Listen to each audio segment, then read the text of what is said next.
di channel YouTube aku, Priska Syagian. Apa kabarnya kalian semuanya? Ini adalah video YouTube pertama aku tentang pindah ke benua biru.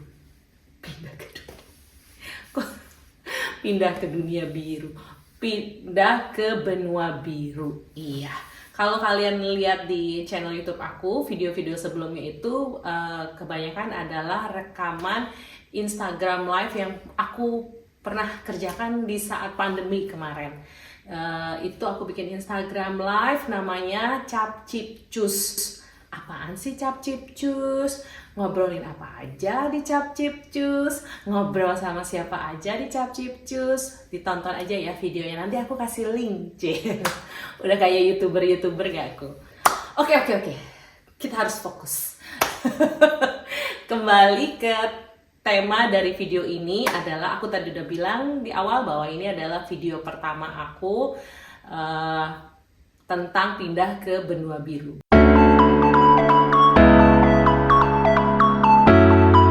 Benua biru yang adalah benua Eropa, lebih tepatnya adalah di Berlin. Ngapain pindah ke Berlin?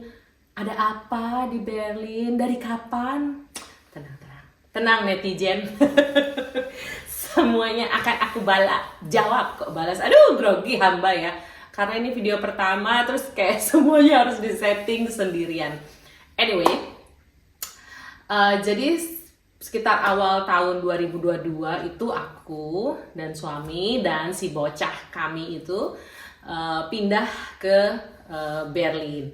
Dan kenapa pindah ke Berlin? Alasan spesifiknya adalah, puji Tuhan, suami aku dapat kerjaan di sini. Jadi kami pindahlah ke ibu kota dari Jerman ini.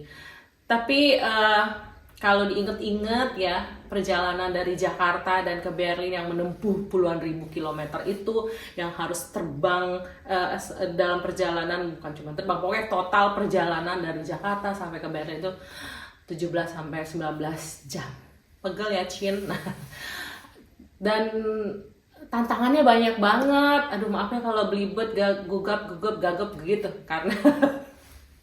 karena aku harus berkejaran dengan waktu, kan bentar lagi harus jemput bocah. Oke. Kembali fokus.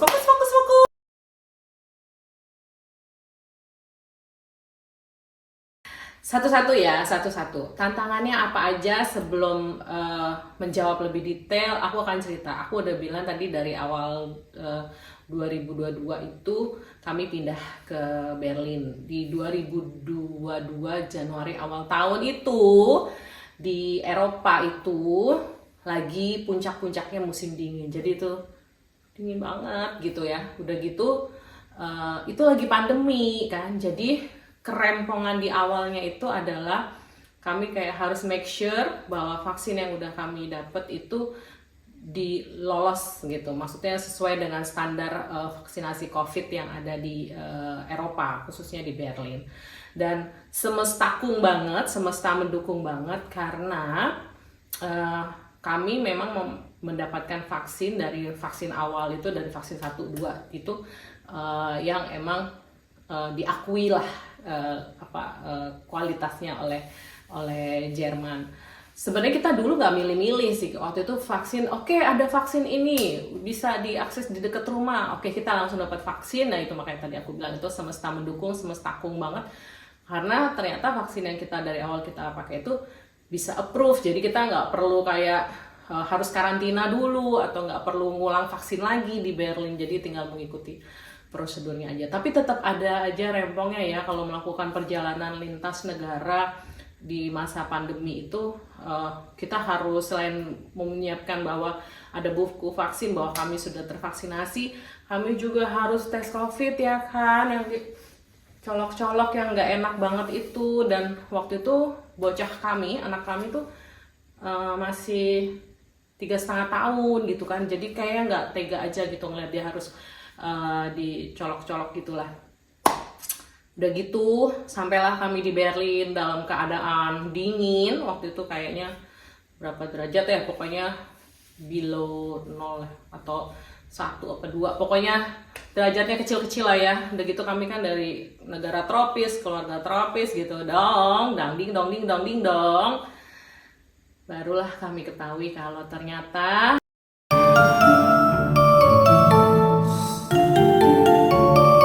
suamiku itu alergi sama dingin, alergi musim dingin. Apa pula itu? Oke kan, tadi aku udah bilang ya kalau suami aku itu alergi dengan musim bingung, alergi dengan musim dingin. Kok bisa alergi dengan musim dingin? Jadi kita baru tahu kalau ternyata dia itu kalau musim dingin lebih gampang asam lambungnya naik, mual gitu ya. Terus itu bisa sampai dia batuk-batuk dan uwek-uwek muntah gitu ya. Awalnya kita pikir masuk angin ya kan, standar orang-orang tropis. Tapi kemudian setelah berapa bulan kita pikir nggak bisa nih, kayaknya harus periksa ke dokter dan dia sampai di endoskopi dan sebagainya. Sejauh ini dokternya berkesimpulan bahwa ketika musim dingin itu klep antara lambungnya dia dengan kerongkongan itu lebih sensitif gitu. Jadi pertama asam lambungnya dia juga jadi lebih gampang terakumulasi ya. Terus kemudian dia jadi gampang reflux gitu. Jadi dia kalau dingin dikit gitu, apalagi di ruangan yang lembab gitu kayak di kamar mandi, itu dia akan langsung bla bla bla bla bla gitu. Atau kalau misalnya dia dari luar gitu mau masuk ke kereta bawah tanah gitu, ke Unterbahn gitu, U-Bahn, itu juga akan bla bla bla gitu. Jadi terus kita kayak dia yang ngajakin, dia yang alergi dingin ya kan. Oke deh, itulah ya. Jadi kerempongannya di awal-awal tahun itu adalah kami harus menyesuaikan dengan udara dingin yang bener-bener ekstrim banget gitu. Mungkin tips pertama ya, kalau mau pindah ke Eropa jangan pas lagi awal tahun deh. Dingin soalnya. Oke. Kebetulan juga kami punya beberapa teman yang memang udah ada di Berlin. Jadi pada saat kita cerita kita mau ke Berlin, mereka sangat seneng banget ya kan. Terus aku pribadi tuh juga tenang gitu, karena ngerasa kayak oke, aku punya teman di sana gitu kan. Maklum kan hamba orangnya nggak bisa kalau nggak ngobrol ya. Jadi kayak wah, ada teman ngobrol nih, oke deh.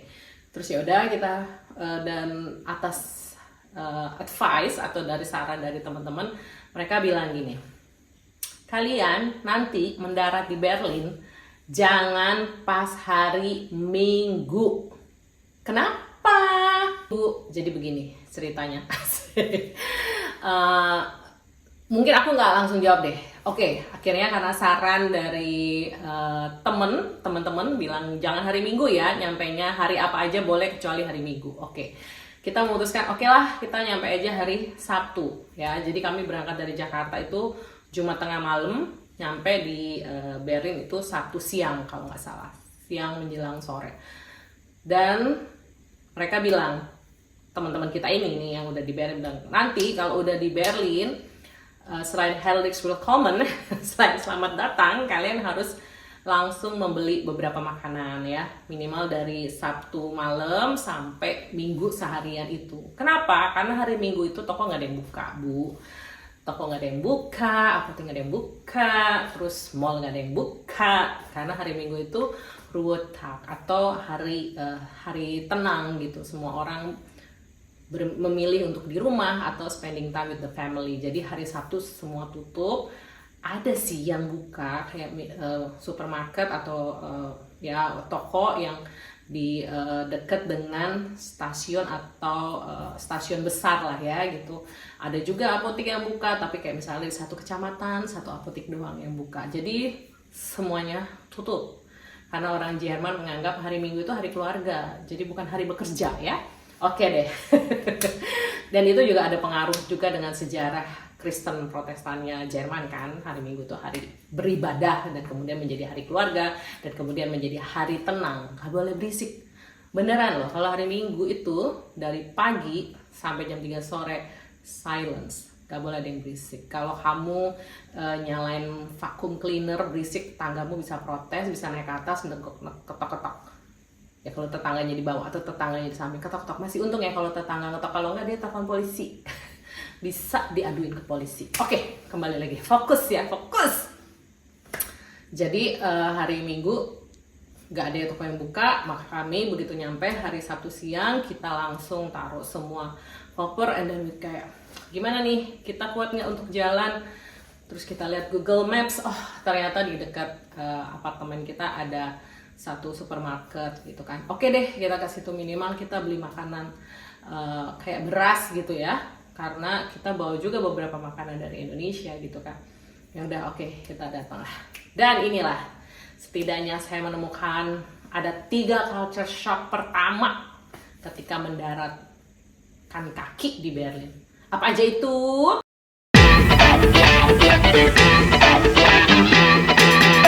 Pertama, keluar dong dari apartemen ya kan, dengan jaket yang tebel ya. Itu mah bukan culture shock ya, kalau kaget dengan udara yang tebel itu mah udah terima nasib aja. Jadi kita keluar, kita pergi ke supermarket ya kan. Culture shock pertama adalah tentu bahasa. Semua tulisannya kan, dulu tuh masih bacanya bukan Herrlichen Willkommen ya, dulu masih bacanya Herst, nggak itu. Pokoknya sih bacanya cupu lah. Apa nih artinya? Oh, selamat datang. Oke. Karena tulisannya kan pasti pakai bahasa Jerman ya. Dan kita kalau mau beli barang gitu, aku selalu punya rumus andalan kalau di luar negeri dengan bahasa yang berbeda, dengan tulisan yang berbeda. Lihat gambar kan, gambar dalam kemasan ya kan. Jadi waktu itu aku mau beli ayam, aku rada bingung nih. Kok ayam ada satu yang kecil, ya ukuran normal, ada satu gede banget ya kan, ini ayam atau ayam raksasa gitu. Emang sih bener, orang-orang Eropa katanya tinggi-tinggi besar raksasa, apakah ayamnya juga gitu kan, nggak tahu ya. Terus mengandalkan Google Translate, nggak bisa karena paket datanya belum ada. Tapi sebenarnya di beberapa toko di Jerman itu ada yang memfasilitasi dengan wifi. Jadi masih oke lah, masih terselamatkan. Tapi ya ingat lagi rumus yang pertama, lihat gambar. Jadi bagaimana membedakan ayam yang normal dan ayam yang segede raksasa? Ternyata ayam yang segede raksasa itu kalkun. Karena beda gambarnya. Oke, terselamatkan oleh gambar kan. Terus waktu itu juga kayaknya supermarketnya bisa pakai wifi, jadi belanjanya lama, bukan mirih-mirih mana yang murah, bukan, lebih kepada mentranslate ini apa, ini tuh ternyata gula gitu misalnya, atau ini apa. Tapi ada kata yang sama sih, kayak gratis ya kan, di sini gratis, di sana gratis. Oke deh. Terus culture shock kedua adalah kita sedikit flashback deh. Kalau di Indonesia kita bayar di kasir, mbaknya kan akan sangat ramah banget kan. Selamat siang ibu, selamat siang bapak, selamat siang semua. Bukan. Pokoknya mereka akan ramah, menciptakan interaksi, berkomunikasi ya kan. Terus udah gitu nanti barangnya akan disusun, entah kita bawa tas plastik, tas belanja kita sendiri, atau kita pakai tas plastiknya dari supermarket gitu kan. Intinya itu akan disusun dan kamu akan dilayani dengan sangat baik ya kan. Karena kalau di Asia, di Indonesia pembeli adalah raja gitu kan. Tapi kalau di Jerman atau di Berlin, berdiri di kasir gitu, mbaknya nggak senyum, mukanya direct. Mukanya straightforward ya kan. Dia akan Guten Tag, Guten Morgen, itu standar lah. Oke. Aku kayak kan belum bisa ngomong Jerman ya, sekarang juga Jermannya broken Jerman bisanya. Terus dia scan dong. Jadi di Jerman itu nggak usah gitu ceritain. Jadi di scan kan.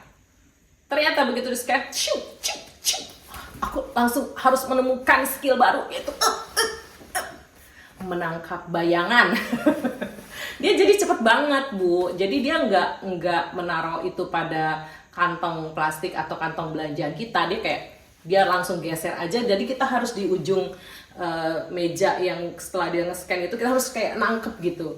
Makanya kalau di TikTok suka lihat kan, kalau belanja di Jerman itu kayak lo harus punya punya skill gitu kan, kayak lucky look, menangkap bayangan, menembak bayangannya. harus cepat. Aku kayak oh my god, apa ini gitu kan. Terus kayak oke, aku harus cepat, bodoh deh, masuk deh. Kalau dulu di Indonesia kayak sabun itu nggak boleh satu tempat, harus berpisah dulu dari tempat makan. Kalau ini nggak, masuk. Kenapa harus cepet-cepet? Karena kalau kita lama, yang ngantri juga kesel, orangnya kayak lama banget Anda gitu ya. Gue nggak tahu sih bahasa Jermannya gimana, cuman mukanya sih jelas lama banget Anda gitu. Dan ada juga kayak semacam apa ya, pemikiran gitu, kayak kalau jadi ada di Jerman itu ada beberapa supermarket gitu kan. Ada yang murah, ada yang sedang, ada yang sedikit mahal gitu ya. Jadi kalau di yang supermarket yang murah, loh itu kasirnya wah, cepet banget untuk menggeser barang yang udah di scan gitu ya. Tapi kalau yang sedikit mahal, ya sedikit lebih cepat, lebih lambat, dikit tapi lambat. Itu dia culture shock kedua, punya skill untuk nangkep barang dikasih. Nah, culture shock ketiganya apa dong? Culture shock ketiganya adalah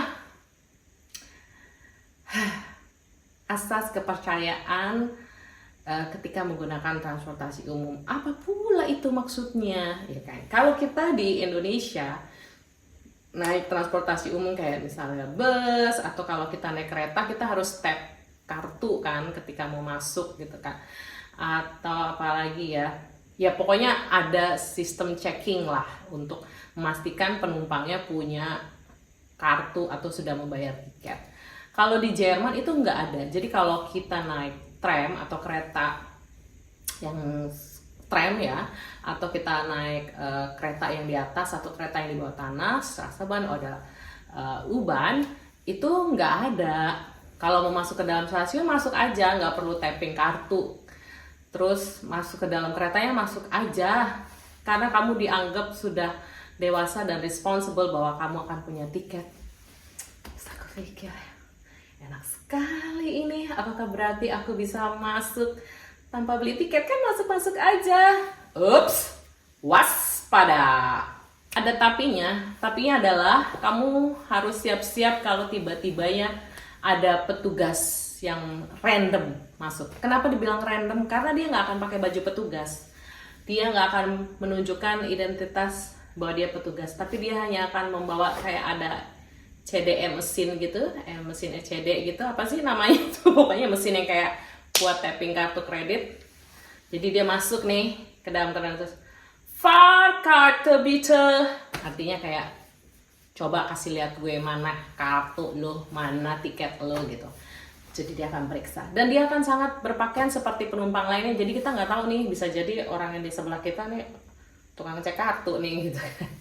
Dan itu kayak random aja, dia bisa masuk misalnya kayak di antara rangkaian kereta tram gitu, misalnya dia masuk di tengah-tengah karena di satu stasiun kemudian dia akan turun. Jadi bisa jadi nggak semuanya keperiksa. Jadi berdasarkan amal dan ibadah. Dan kalau ketahuan pada saat pemeriksaan random itu kamu ternyata nggak punya tiket, kamu harus bayar maksimal ya. Jadi range-nya tuh paling maksimal 60 euro. Gitu jadi kan. Kamu nggak punya tiket, bayar. Tapi bayarnya itu tidak langsung ke petugasnya ya. Jadi kita akan kayak dapat kertas untuk bawa ke stasiun terdekat. Lapor, saya nggak bawa tiket, tolong denda aku gitu. Karena kalau nggak kamu alamat kamu dan semua data diri kamu dicatat, jadi kamu akan terus dihantui. Itu culture shock ketiga. Oke, 3 culture shock pertama sudah berhasil dilalui, dihadapi dengan baik. Apa aja tadi ya bisalah mengandalkan Google Translate untuk membaca apa yang tertulis dalam bahasa Jerman dengan huruf yang kadang ada 2 titik di atasnya itu. Dan kedua itu juga udah punya skill untuk bisa nangkap barang ketika di kasir. Hello mbak dan mas kasir, aku mampu. Lalu yang ketiga udah punya kartu atau tiket untuk transportasi. Apakah itu menandakan kamu bisa jadi anak akamsi? Asik. Transportasi akamsi, berima. Enggak juga. Maaf untuk mematahkan. Apalagi Kalau kamu pengen tinggal di Berlin lebih dari 3 bulan ya, seperti kami pengen jadi residen, ada banyak sekali urusan administrasi yang harus dilakukan.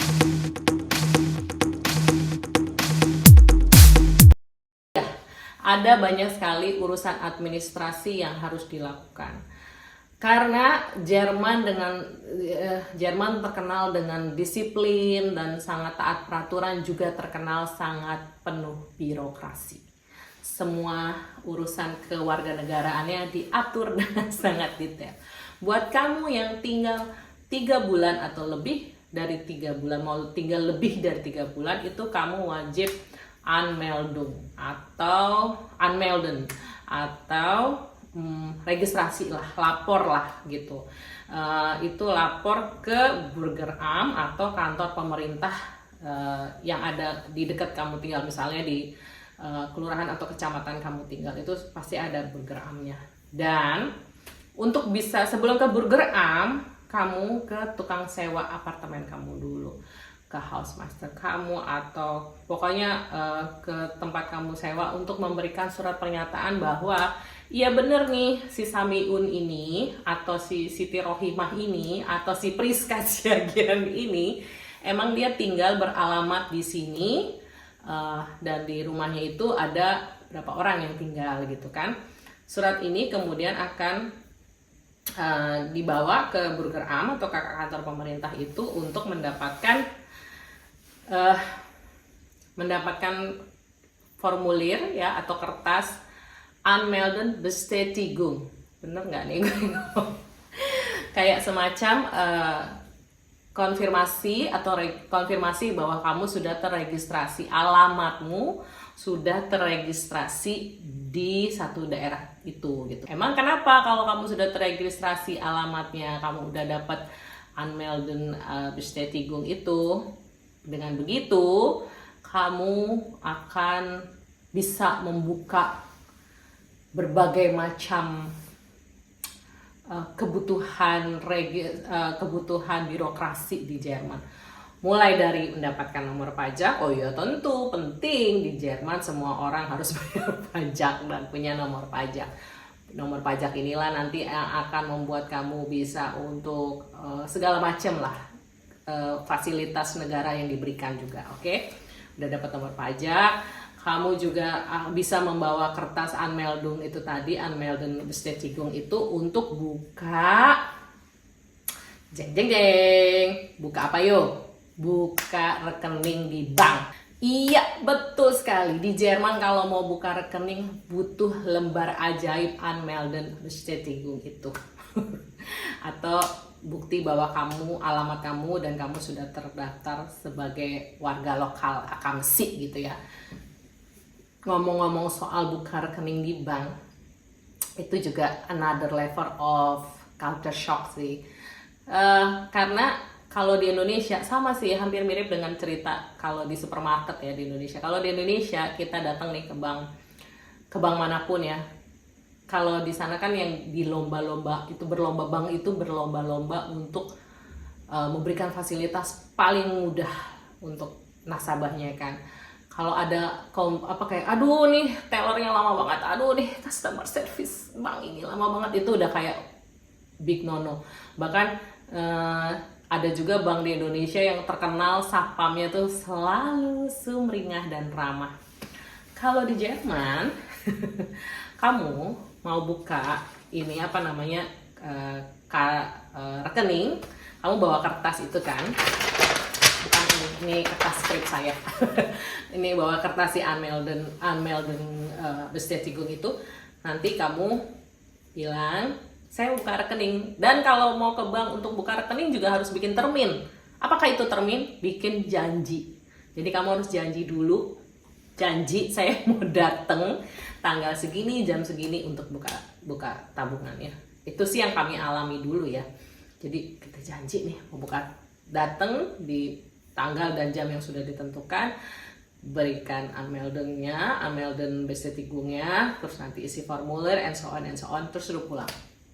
Apakah dengan begitu rekening kamu sudah terbuka? Belum, Rudolfo. Ingat, birokrasi. Jadi akan butuh waktu untuk pertama ATM datang ke rumah. Jadi ATM-nya nggak langsung jadi, ibu-ibu, bapak-bapak, dikirim ya, dikirim pos. Apakah bersama PIN-nya? Enggak, ditunggu lagi pakai pos. Jadi prosesnya itu kamu datang daftar, nunggu, gitu.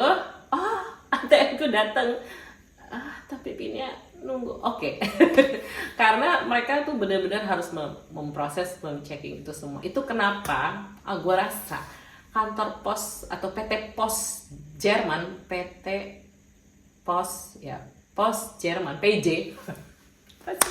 Pos Jerman itu kayaknya nggak bangkrut-bangkrut karena hampir semua urusan birokrasi itu dilakukan dengan via pos. Jadi benar-benar kertas gitu, maksudnya ada bukti tanda tangan basah.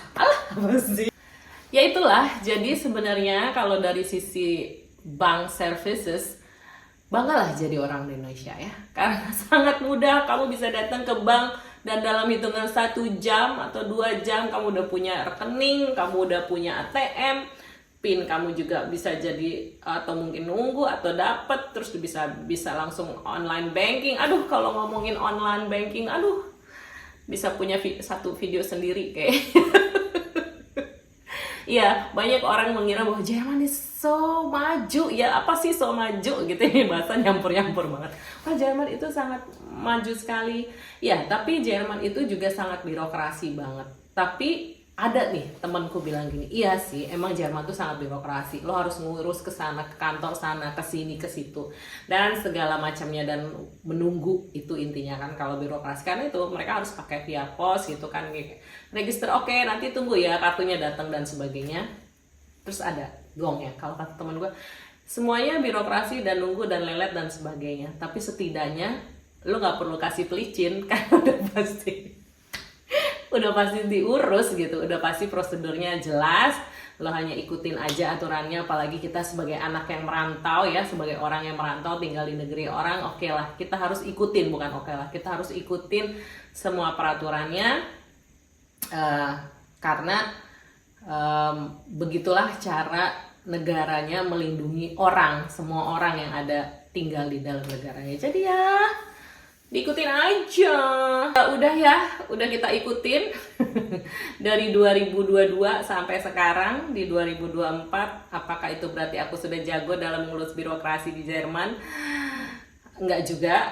Karena setiap kali dapat surat dari pemerintah atau dari bank atau dari manapun itu, aku bahasa Jermanku kan masih broken Jerman ya, jadi kayak masih harus Google Translate atau Deeply Translator mana ini gitu. Artinya apa gitu ya. Dan menarik juga soal surat menyurat itu, waktu aku kan udah les Jerman ya, les yang basic lah, dan salah satu materi yang sangat selalu dibahas itu adalah tentang berkirim surat. Kirim surat ke guru, kirim surat ke pemerintah, kirim surat ke tetangga, kirim surat ke sekolah, kirim surat ke pacar, pokoknya kirim surat. Karena ada cara-caranya, maksudnya ada rules yang kayak, yang secara tidak tertulis kalimat pembukanya apa, bagaimana kalimatnya yang bagus untuk. Jadi itu, orang Jerman sangat suka sekali surat menyurat gitu. Gue juga jadi ingat baru-baru ini gue bersihin gigi, dan itu ada sekian persennya ditanggung oleh asuransi negara ya, kayak BPJS-nya gitu. Tapi lo harus klaim gitu kan, terus gue klaim terus, dan selalu akan dikasih tahu. Dan tapi kata-katanya bagus deh, jadi dia kayak bilang, oh terima kasih ya, kamu sangat serius menjaga kebersihan gigimu dan melakukan Zahnreinigung, pokoknya membersihkan gigi itu sekali itu. Dan untuk mensupport kamu karena telah melakukan itu, kami akan merembes lah gitu sebesar sekian euro. Nanti uangnya akan dikirim dalam waktu berapa hari. Nah itu konfirmasi kayak gitu aja mereka pakai surat. Padahal aku kirimnya pakai surat juga sih. Bisa juga sih pakai online, tapi tetap akan dibayar pakai surat. Dibayar maksudnya dibalas pakai surat. Jadi ya begitu deh. Jadi kesimpulannya adalah pindah ke benua biru. Kenapa sih dunia mulu? Pindah ke benua biru itu menantang. Sampai saat ini setelah hampir 2 tahun, ya sudah 2 tahun tinggal di Berlin, buat aku itu masih menantang karena ada begitu banyak hal yang harus dipelajari, ada begitu banyak hal juga yang harus dimengerti, peraturannya seperti apa, dan yang terpenting adalah semuanya harus dalam bahasa Jerman. Ya, kalau kamu lagi beruntung, kamu bisa ketemu dengan petugas-petugas pemerintahan atau dokter atau apa yang pakai yang bisa bahasa Inggris. Tapi sejauh ini karena mungkin aku tinggalnya di Berlin, jadi sangat internasional kotanya, jadi masih bisa bertahan lah dengan bahasa Inggris dan broken Jerman. Jadi kepikiran nih, menurut kalian enaknya aku bikin video apa lagi ya? Udah kayak youtuber nggak? Boleh lo tulis di kolom komentar Priska atau Bo gitu, Bun Bun banget, ceritain dong tentang ini di Jerman gimana gitu. Aku akan sangat menunggu. Terima kasih sudah mendengarkan aku bercuak-cuak ngomongin segala macam culture shock dan tantangan. Semoga ini bermanfaat, dan buat kamu yang lagi mau bermigrasi dari luar negaramu kemanapun itu, tetap semangat dan selamat merayakan hidup. Bye. Damn.